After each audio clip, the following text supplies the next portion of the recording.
1999 में इंग्लैंड में खेले जाने वाले आईसीसी क्रिकेट वर्ल्ड कप में ग्रुप स्टेज के एक मैच में पाकिस्तान और ऑस्ट्रेलिया मध्य मुकाबले आते हैं और पाकिस्तान 10 रन से ऑस्ट्रेलिया को शिकस्त देता है।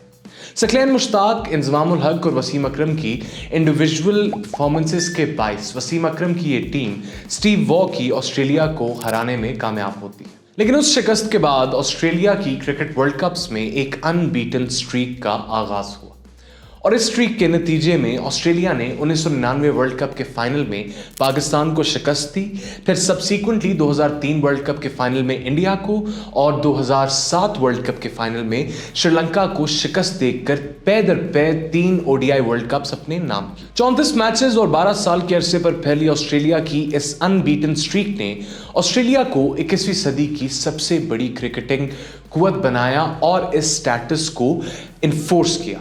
और हमारी जनरेशन के क्रिकेट फैंस ने जब से क्रिकेट देखना शुरू की है, Australia had always been the team to defeat. Australia को हराना 1970 और 1980 की दहाई में वेस्ट इंडीज को हराने के मुतरादिफ हो चुका था। लेकिन 19 मार्च 2011 को कोलंबो में पाकिस्तान ने ऑस्ट्रेलिया को 4 विकेटों से शिकस्त देकर ऑस्ट्रेलिया की ये अनबीटन वर्ल्ड कप्स के अंदर स्ट्रीक तोड़ी और अब ऑस्ट्रेलिया और पाकिस्तान वर्ल्ड कप के स्टेज पर एक बार फिर मध्य मुकाबले आ रहे हैं। ये मैच जितना पाकिस्तान के लिए जरूरी है उतना ही या शायद उससे कई ज्यादा ऑस्ट्रेलिया के लिए, which only makes Australia all the more dangerous. I am Abdul Ahad and you are watching uncut explained world cup addition.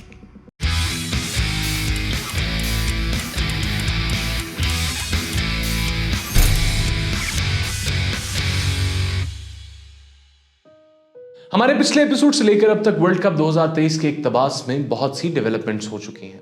Bharat ने नरेंद्र मोदी इंटरनेशनल स्टेडियम अहमदाबाद के मुकाम पर पाकिस्तान को नाको चने चबवा कर 7-0 की वर्ल्ड कप बर्तरी को 8-0 में तब्दील कर दिया। लेकिन हम उस मैच के बारे में ज्यादा बात नहीं करेंगे क्योंकि मेरे डॉक्टर ने ऐसा करने से मुझे मना किया है। मेरा दिल बहुत ज़्यादा दुख रहा है और मुझे याद आती हैं वो सारी उम्मीदें, वो सारी एक्साइटमेंट जो लेकर हम सब एज अ कॉम अपने टीवी सेट्स के आगे बैठे थे। लेकिन अफसोस सद अफसोस, India was just too good for us. लेकिन जैसा कि मैंने पहले कहा कि हम उसके बारे में ज़्यादा बात नहीं कर सकते due to health related reasons, लेकिन हम इस बारे में बात ज़रूर कर सकते हैं कि किस तरह रोहित शर्मा की टीम इंडिया 3 लगातार मैच आसानी जीतने के बाद बिल्कुल इनविंसिबल दिखाई दे रही है। ऑस्ट्रेलिया, अफगानिस्तान और पाकिस्तान को शिकस्त देने वाली ये टीम सही मानों में अनडिफीटेबल लग रही है और उसके ऊपर विराट कोहली की बेहतरीन फॉर्म, रोहित शर्मा का वापस रिदम में आना एंड द फैक्ट कि अभी तक हमने शुभमन गिल शो के मनाजिर भी नहीं देखे, इस वर्ल्ड कप में इंडिया को मजीद खतरनाक बनाते हैं। जहां एक तरफ कुलदीप यादव और जडेजा किसी को हिलने नहीं दे रहे, वहीं जसप्रीत बुमराह 11.6 की औसत से 8 विकेट लेकर इस वर्ल्ड कप के अब तक के सबसे कामयाब बॉलर बन चुके हैं। और इस वक्त इंडिया होम ग्राउंड एडवांटेज के साथ टूर्नामेंट की सबसे तगड़ी टीम है। दूसरी तरफ न्यूजीलैंड इस टूर्नामेंट के डार्क हॉर्स के तौर पर उभर रही है। केन विलियमसन की टीम, हालांकि केन विलियमसन के बगैर भी इस वर्ल्ड कप की हर टीम को शिकस्त देने की इस्तात रखती है और जसप्रीत बुमराह के हमरा न्यूजीलैंड के left arm Orthodox spinner Mitchell Santner 8 विकेटें 15.84 की औसत से लेकर वर्ल्ड कप के सबसे पोटेंट बॉलर्स में से हैं। इसके साथ साथ ट्रेंट बोल्ट, मैट हेनरी और लॉकी फर्गुसन पर मुश्तमिल न्यूजीलैंड का सीम अटैक टूर्नामेंट के बेहतरीन सीम अटैक्स में से है। बैटिंग में डेविन कॉनवे, रचिन रविंद्रा और विल यंग जैसे नामों के साथ न्यूजीलैंड की टीम वर्ल्ड कप के सबसे मजबूत कंटेंडर्स में से एक है। और अगर मामूए क्रिकेट केन विलियमसन फिट हो जाएं तो his experience and maturity will bring a consolidation to the New Zealand squad और एक मजबूत न्यूजीलैंड टीम मजबूत तर होकर शायद, एंड इट्स अ बिग शायद, तारीख में पहली मर्तबा आईसीसी क्रिकेट वर्ल्ड कप अपने नाम कर ले। Who knows? जहां एक तरफ न्यूजीलैंड टीम 2019 वर्ल्ड कप की अपनी शिकस्त को रेक्टिफाई करके अपना मुकद्दर बदलने के मिशन पर है, वहीं 2019 वर्ल्ड कप की फातेह इंग्लैंड क्रिकेट टीम, जिन्होंने फाइनली इनफ न्यूजीलैंड को ही फाइनल में हराया था, वो टूर्नामेंट के अंदर से ऐसे गायब है जैसे गरीब की जिंदगी से खुशकिस्मती। इंग्लैंड क्रिकेट टीम 3 में से 2 मैचेस हारने के बाद इस वक्त पॉइंट्स टेबल पर नंबर 5 की पोजीशन पर मौजूद है। पहला मैच बुरी तरह न्यूजीलैंड से हारने के बाद इंग्लैंड के कॉन्फिडेंस को एक बूस्ट मिला जब इंग्लैंड ने 137 रन के बड़े मार्जिन से बांग्लादेश को शिकस्त दी। And then England thought We're back! Classic! We are back! We are back! लेकिन इंग्लैंड का we are back it's over में तब्दील हो गया जब 15 अक्टूबर 2023 को इंग्लैंड और अफगानिस्तान के माबैन खेले जाने वाले मैच में अफगानिस्तान डिड द अनएक्सपेक्टेड और 69 रन से इंग्लैंड को हराकर हमें इस वर्ल्ड कप का पहला अपसेट दिया। Going into the match, no one would have thought कि अफगानिस्तान ऐसा कुछ कर सकती है, लेकिन in the end Afghanistan came through और उन्होंने बाआसानी इंग्लैंड को शिकस्त देकर तारीख रकम कर दी।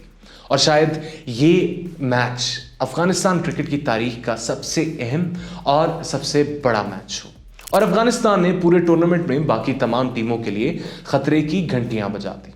जहां अफगानिस्तान ने अनएक्सपेक्टेड कर दिखाया, वहीं नेदरलैंड्स ने इस पैटर्न को जारी रखा। साउथ अफ्रीका, जो कि भारत और न्यूजीलैंड की तरह इनविंसिबल दिखाई दे रही थी और पहले 2 मैचेस बहुत कन्विंसिंगली जीती थी, टूर्नामेंट के फेवरेट्स में से साउथ अफ्रीका को कंसिडर किया जा रहा था।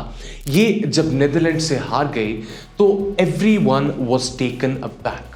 और जिस तरह अफगानिस्तान की तारीख का सबसे बड़ा दिन इंग्लैंड को हराना था, उसी तरह नेदरलैंड्स की इस वर्ल्ड कप कैंपेन का शायद अभी तक का सबसे बड़ा पॉजिटिव साउथ अफ्रीका के खिलाफ ये जीत है। और साउथ अफ्रीका की वो टीम जिस पर इस टूर्नामेंट में आते ही चोकर का लेबल हटाने का दबाव है, इस शिकस्त के बाद टूर्नामेंट में मजीद तगड़ी होकर उतरेगी। और इसका मतलब ये है कि बाबर आजम और उनकी टीम पर इंडिया वाली शर्मनाक हार से बाउंस बैक करने का दबाव मजीद बढ़ गया है। अगर पाकिस्तान को इस वर्ल्ड कप में कामयाब होना है तो हर मैच ऐसे खेलना हो जैसे आखिरी मैच हो। अगले 2 से 3 हफ्ते पाकिस्तान क्रिकेट टीम और मेरी और आपकी मेंटल हेल्थ के लिए मेक और ब्रेक की हैसियत रखते हैं। तो देखना ना भूलें 14 अक्टूबर 1 से 2 के बीच में मौत का खेल विद बाबर आजम। और इस मौत के खेल में सबसे पहला चैलेंज है पाकिस्तान बिलमुकाबल ऑस्ट्रेलिया। और head to head ODI world cups में पाकिस्तान और ऑस्ट्रेलिया 10 मरतबा आमने सामने आए हैं, जिसमें 6 दफ़ा जीत ऑस्ट्रेलिया के नाम हुई है। और इन 6 मैचेस में 1 सेमीफाइनल, 1 क्वार्टर फाइनल और 1 फाइनल भी शामिल है। This means going into the match तारीख ऑस्ट्रेलिया के साथ है। उसके साथ साथ ऑस्ट्रेलिया भारत और साउथ अफ्रीका से हारने के बाद वर्ल्ड कप के टेबल में बॉटम हाफ पर जूझ रही है। श्रीलंका को हराकर ऑस्ट्रेलिया को एक ग्लिमर ऑफ होप तो दिखाई दी है, लेकिन एज इट स्टैंड्स ऑस्ट्रेलिया को अब लीग स्टेज सरवाइव करने के लिए 6 में से 6 मैचेस जीतना लाजिम है and they will play to win all 6 matches. They are down and out and इसका मतलब है कि वो पाकिस्तान के खिलाफ एक मजीद बड़ा थ्रेट साबित होने वाले हैं। श्रीलंका के खिलाफ खेले जाने वाले मैच में जहां ऑस्ट्रेलिया टीम का एक मिसिंग लिंक, जो कि पहले 2 मैचेस में कदरे आउट ऑफ फॉर्म दिखाई दिया, यानी एडम जैम्पा, जो कि 2019 से लेकर 2023 तक के अरसे में ऑस्ट्रेलिया के हाईएस्ट विकेट टेकर थे ओडीआई फॉर्मेट के अंदर, इन्होंने श्रीलंका के खिलाफ 4 विकेटें लेकर अपनी फॉर्म वापस हासिल की। उस पर मिचेल मार्श का और ऑस्ट्रेलिया के टॉप ऑर्डर का वापस किसी हद तक फॉर्म में आना बाबर आजम के मिशन ऑस्ट्रेलिया के रास्ते में एक और रुकावट साबित हो सकता है। और इस चैलेंज के बाद पाकिस्तान को पैदर पे अफगानिस्तान और साउथ अफ्रीका को खेलना है। हमें भारत के खिलाफ की जाने वाली तमाम गलतियों को दुरुस्त करके अब इस वर्ल्ड कप को सही मानों में ऑन ट्रैक लाना होगा, क्योंकि in the next couple of weeks हमें सांस लेने का टाइम भी नहीं मिलने वाला। और जो हम वर्ल्ड कप के दूसरे मरहले की जानिब बढ़ रहे हैं, teams are getting more competitive. और जैसा कि पिछले गेम वीक ने यह बात साबित की है कि इस टूर्नामेंट के अंदर कोई टीम भी किसी दूसरी टीम को हरा सकती है, तो इससे ये बात जाहिर होती है कि no match should be taken lightly. हमारे लिए हर मैच हमारे इस टूर्नामेंट के अंदर सर्वाइवल के लिए लाजिम हो चुका है। And like I said in the previous video, what ever happens, ये वर्ल्ड कप के आने वाले कुछ हफ्ते जैसे मर्जी जाएं, वी होप कि Pakistan wins, if not Pakistan then hopefully the best story wins.